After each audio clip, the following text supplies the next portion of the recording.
people, it's Cara here and I am so mad. Well, it's been a really long time since I sat in front of the camera. I know the video came out fairly recently to you, maybe a couple of weeks ago, but actually I batched film a number of films, and it has actually been, I'm going to say, a couple of months since I was in front of the camera. So yeah, it's really good to be back. I've had so much happening, like a lot of people. Now, I will just remind you, this is real life. I don't do any edits of my videos, so I don't take anything out. So everything is as you see, including whippet barking, husbands walking, seagulls gulling, whatever they do, daughters walking, etc, etc. So it's great to have you back with me, and yeah, if you're interested in my sewing journey and what I get up to, then please hang around, and I'd absolutely love it if you would subscribe. So I have, whilst I haven't been videoing, I have been sewing. Also had my hair cut yesterday, so it's quite short, but I like it this way. Yeah, nice and short and choppy. I have been sewing a enormous amount of things, and I have to tell you that this last 2 or 3 months worth of sewing, I think I've produced my favourite makes ever. I don't know what it is about them. I don't know whether it's the fabric, the patterns, I don't know if it's my headspace, my new house. Who knows what the combination is that that produces a great wardrobe, but I have so many things to show you, so much so that I've actually decided to film a series of weekly videos for you. I'm not going to do one like sort of hour-long session of everything I've made. I'm going to come to you over the next few weeks, once a week, with 3 makes and a blogger project. I think that's how I'm going to split it up, there or thereabouts, because I'm very fortunate to work with some absolutely wonderful companies. So I work with Felicity Fabrics, I work with, I'm a brand ambassador for Minerva, I work with Dragonfly Fabrics, and also the Sussex Seamstress as well, amongst others, but they're my current projects. And I really want to highlight the projects I've been involved with them, because they're just amazing, and they're so supportive of my sewing journey. So this week, I don't know, it's just been, yes, it's an amazing time. Obviously, it's been the summer holidays. I noticed a lot of the sewing vloggers that I watch have also been taking a break, more connected with the summer holidays than me. I just haven't felt like videoing. And I've also changed job, so I'm now no longer a retail store manager.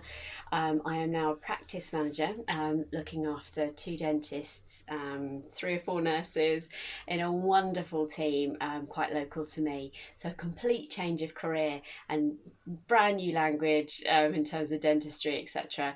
We're also having major garden renovations going on, because we moved into this house in February, and my daughter received her GCSE results, so all good, but lots and lots going on. No wonder really that I haven't been filming, but I have been sewing. So enough waffle, Cara. Take us through what you've been making. So I've decided to call this week's video the linen edit, because it's all linen-esque, which is really exciting. So the top I'm wearing today, let me stand up. This is a viscose linen. I got this from Rainbow Fabrics, I'm going to say at least a year ago, so I'm really sorry that you can't get hold of this anymore. This is sat in my stash. If you've been watching my videos for a while, you know this has been sitting in my stash for a really long time, waiting for the right project. Was going to make a Zadie because I really like a Zadie, but then I wanted to have something that was coordinates. So I've made, so this is actually the leftovers of the project, and there is a tiny amount left actually. So this is a self-drafted top. If I'm honest, the neckline's probably a little bit too big, but I like it. It's the same front and back, and it's just got a basic grown-on sleeve, and you can't really see, but it comes to sort of, if I lower that down, hang on, you can see my feet. You can see there it just comes just below my waist. I'm going to regret moving the camera because it took me ages to set this up. So whilst I'm standing, let me show you my wall, because that's also brand new. Finally got round to finishing my wall. So I've got some wonderful things on here. Now, probably top centre there is the wonderful cross stitch that Michelle from Sewing Bunny made me. So thank you, Michelle. It does take pride of place in my sewing room. I absolutely adore it, so thank you. Molly made me a mum's sewing room. She arranged to have that made for me. You know, I've got 2 whippets who I absolutely adore, and I love this. She lived happily ever after. My husband found that for me. And then I recently celebrated my 20th wedding anniversary, and one of my very good friends, Kate, had a wonderful card made for me that basically says 20th wedding anniversary, Cara and Chris, which is lovely. One of my favourite cards. I absolutely love cows.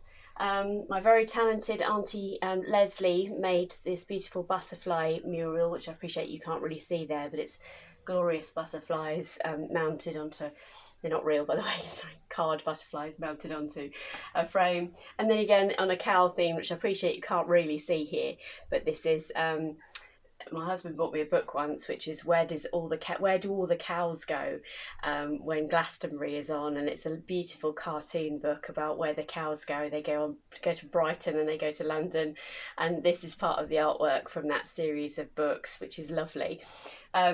That isn't linen though, is it? No, it isn't. So this is the linen. Oh, here comes a whippet. No, just saying, just a few ears there and going. But yeah, so this fabric I absolutely adore. And I then went on to make, which was the actual project, a pair of peppermint wide leg trousers. So these are, I'll put a picture in actually. I think I've just moved you a little bit too high up, I think.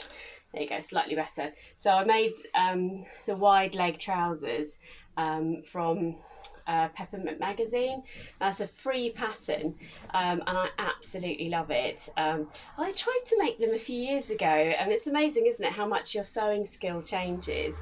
So I will put footage here of me wearing these. I absolutely adore them. I had adapted the waistband for it to be curved, and I don't really know why I did that, if I'm honest. So I ended up having to take the waistband off and putting a straight waistband on instead. But this fabric is just magical, and every time I wear these trousers, it doesn't matter where I am, someone stops me and says, "Oh my word, I love your trousers," which is such a lovely thing. I'm really chuffed with that. It creases a little bit. I mean, the top I'm wearing now is slightly creased, but it doesn't crease as badly as linen. It's quite, you know, just embrace the crease as far as I'm concerned. But yeah, they are amazing, and I have worn them non-stop. In fact, in the pictures that I'll put up here, this is actually my daughter's prom night. So we've had prom night since I last filmed as well. Oh, I'm so proud of Molly. She looks so beautiful. Let me put a picture here somewhere of her. Just a very proud parent moment for sure. So yeah, lots going on in our lives. And then so that's a linen viscose, sort of, yeah, it is a linen viscose, because it's got a little bit more drape than linen would have ordinarily. Let me just pop those down there a second. And then I've gone a bit linen top mad. Now it started because I think I showed you, I'm just going to lean across here and grab the tag. I think I showed you in a fabric haul a couple of videos ago that I had got some beautiful remnants from Merchanton Mills. And Merchanton Mills is in Rye, which is not too far away from me.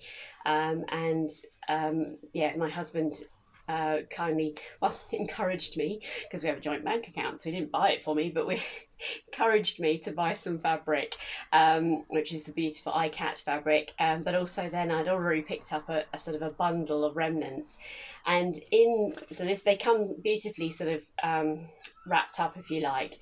So I know that I had only 70 centimetres of white linen, which was 143 centimetres wide. I had 50 centimetres of black linen, and I had 75 centimetres of milk linen. So if I show you the 3 different types of linen here, they're hooked up. So we got, actually you can see quite well there the difference. So you've got the milk, the white and the black.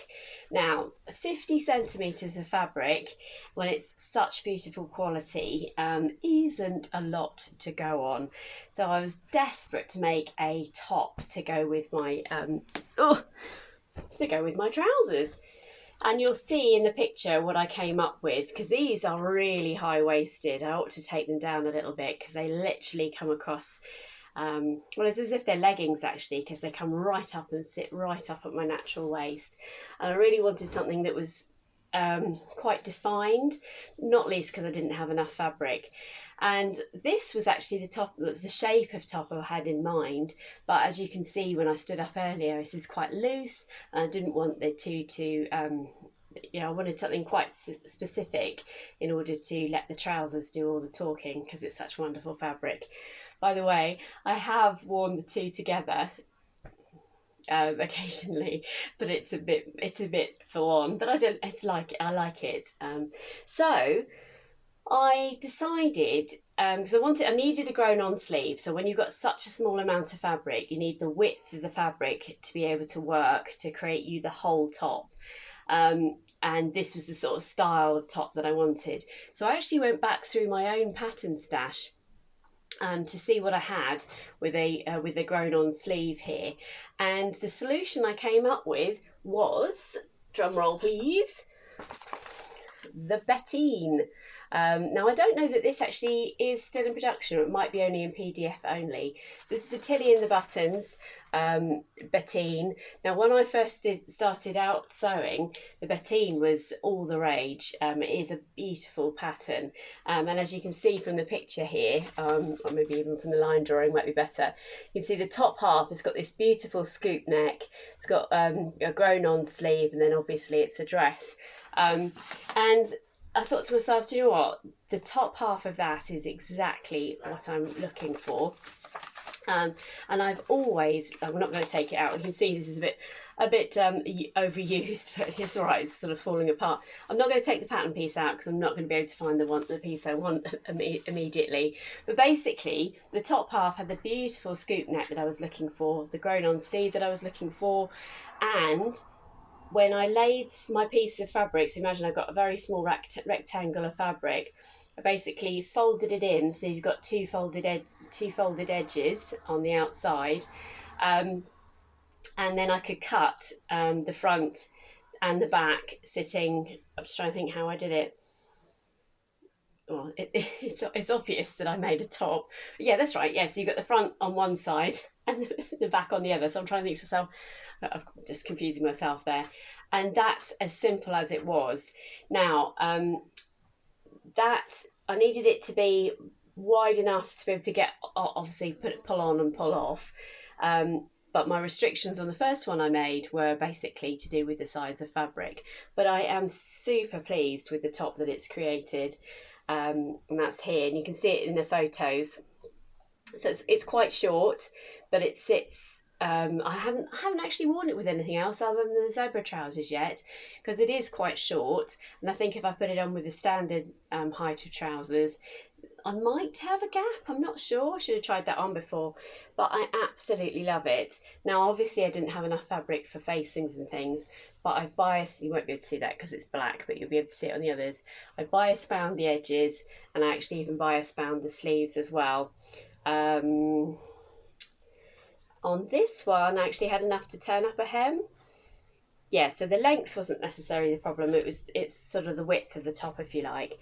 But oh my word, this black fabric, the linen from Merchant Mills, as you're probably aware, is just dreamy.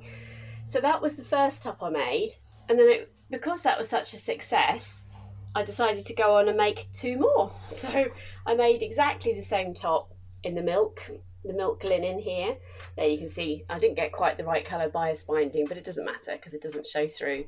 It looks like it might on there, but that's just because it's so I'm showing it right up close to you. So yes, I just did a bias bound edge on there, and that one's a little bit longer because the milk one was 75 centimetres. I just extended it, and it's a little bit wider as well, because I obviously on the first one I literally was making the top the night before the prom, and it was really sweet actually. My daughter chose the outfit she wanted me to wear, and because she absolutely fell in love with these trousers, not for her but for me. And yeah, she said, "Mum, I really want you to wear that," so that's what I wore, which is really sweet. A lovely compliment.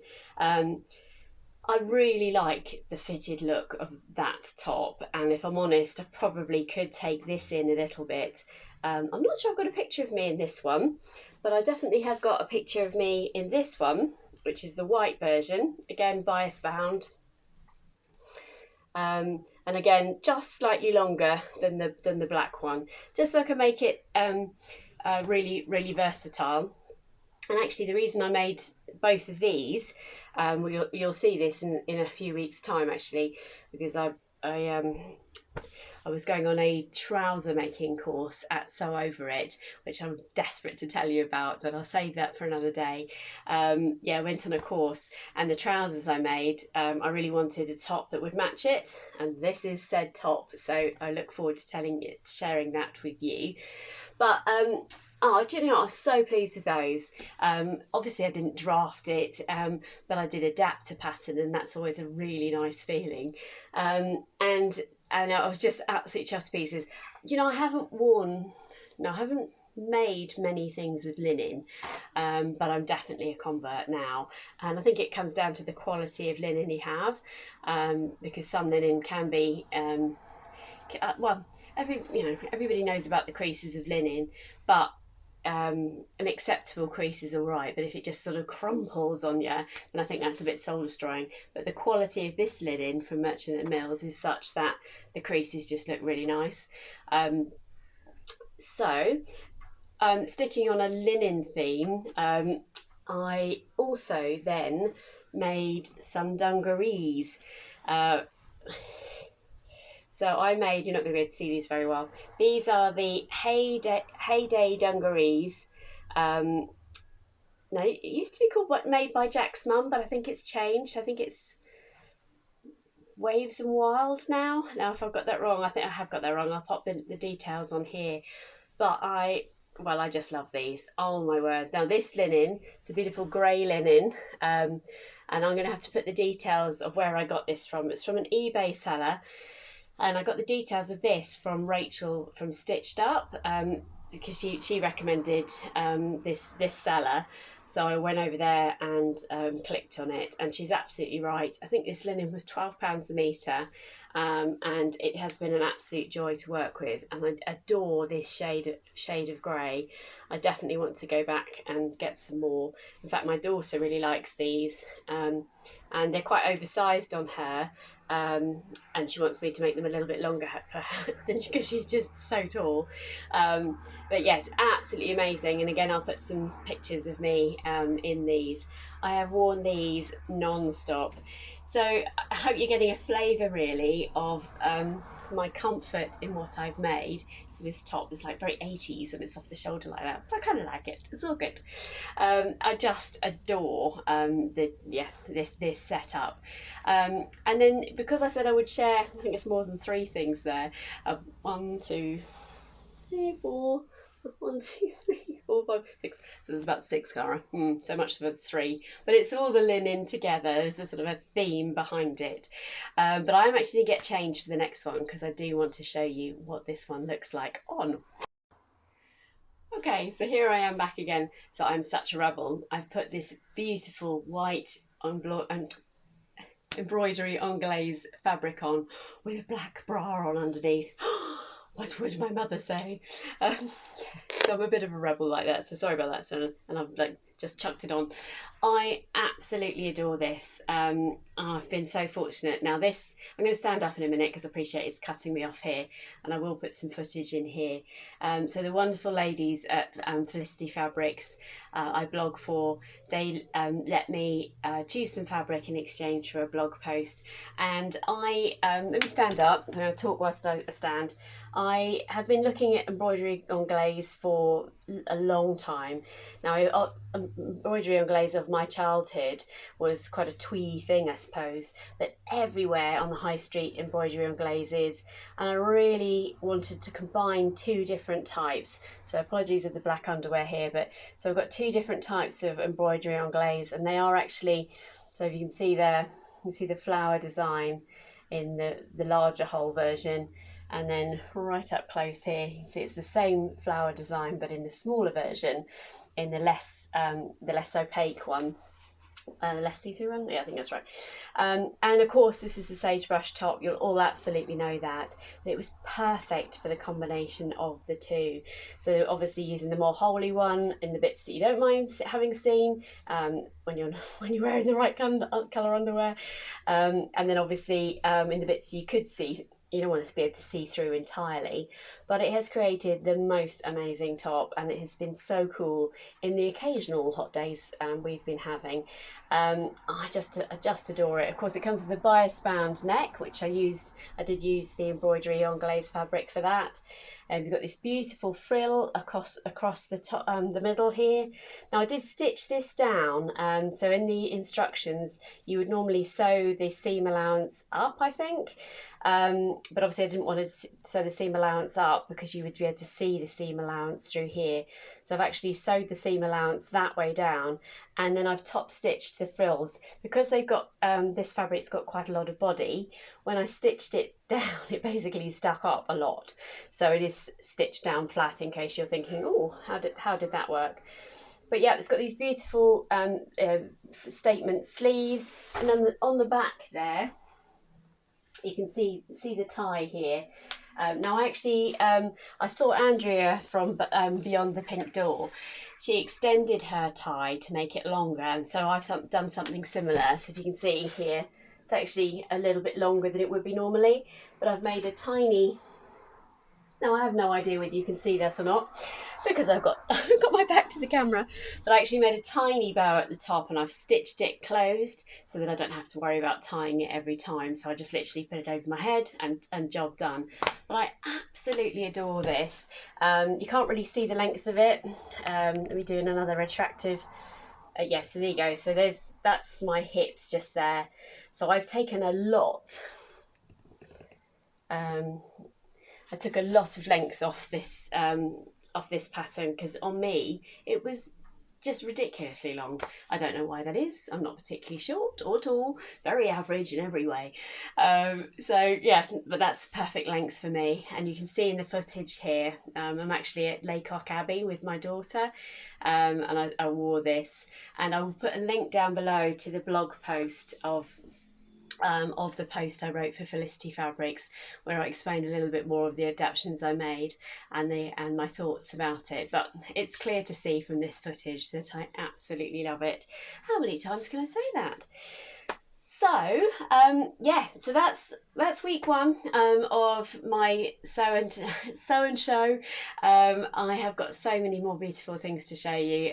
Well, in my opinion anyway, I'm just chuffed to pieces. I'm looking that way because that's my sewing room door just there. And I've got into the habit of hanging the things that I've sewn on my sewing room door so that I know I've still got to video them, if you like. And it is absolutely laden, which is half the reason why I wanted to come back on and talk to you guys, so I can finally put some of these things in my wardrobe. Even my husband was like, "Are you ever going to put any of those things away?" It's laden, but it's really exciting, and for some reason, as I say, all of these things are just lovely. So it's been great to have you here. I'd love to hear what you think, and I'm back on a videoing trail now, so please let me know what you'd like to see in coming up videos, anything you particularly like me to make or talk more about. I would really appreciate that. Oh, also here, sitting here, I meant to show you this. When I left my previous job, the lovely Nick and his mum Jen donated to me her overlocker, which is so kind. Jenna decided she didn't want to use it, and so I have a brand new overlocker sitting here. I haven't even had a chance to throw it up yet, but Nick, thank you so much, and to your mum as well. I miss you all, and I really, especially put Cara, this should keep you busy. Best wishes, Nick and Jen. So thank you again so much, and thank you to the whole team at my previous place for making me feel so welcome. I do miss you all, and yeah, so week 1 done. I look forward to seeing you on week 2, where I can share some more makes with you. There's lots of ways you can support my channel. Number 1, please leave me a comment. Number 2, I'd love it if you'd subscribe.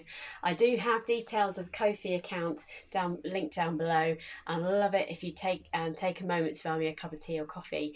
All of the proceeds go towards investing in my channel and bringing you content on a regular basis. So until next time, stay safe and well. Take care, everybody. Bye bye.